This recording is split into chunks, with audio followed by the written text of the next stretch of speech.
Pour les lycéens et leurs parents, le salon de l'étudiant est devenu une véritable course d'orientation. Celui des Yvelines aura lieu le 18 janvier au Vélodrome national de Saint-Quentin-en-Yvelines, 3 jours après l'ouverture de la plateforme Parcoursup.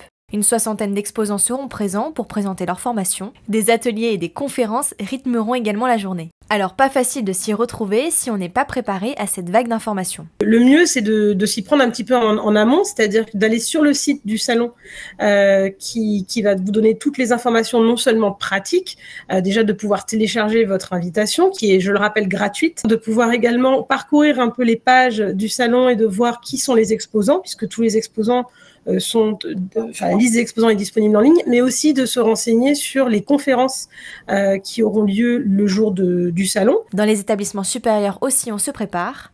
À l'École supérieure des agricultures, ce rendez-vous est d'autant plus important en raison de l'actualité. Depuis plusieurs mois, les agriculteurs protestent contre des normes qu'ils jugent trop strictes, mais aussi contre le projet de traité de libre-échange entre l'Union européenne et les pays sud-américains du Mercosur. Nous, on s'appelle l'École supérieure des agricultures. On ne prône pas une agriculture en particulier. On sait qu'il n'y a pas un modèle unique. Si les familles viennent, elles auront l'opportunité de consulter et même de se voir offrir ce guide des métiers.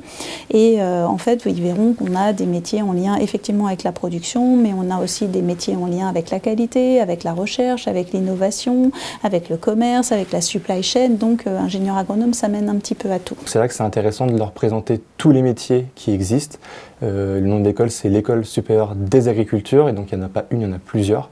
Et donc c'est vraiment de leur montrer que le champ est très large et que ce n'est pas seulement de la production végétale ou de la production animale, mais aussi de l'environnement, de la viticulture et puis de la production agroalimentaire. L'année dernière, le salon de l'étudiant avait rassemblé plus de 4500 visiteurs. Pour cela, rendez-vous sur le site internet de l'étudiant.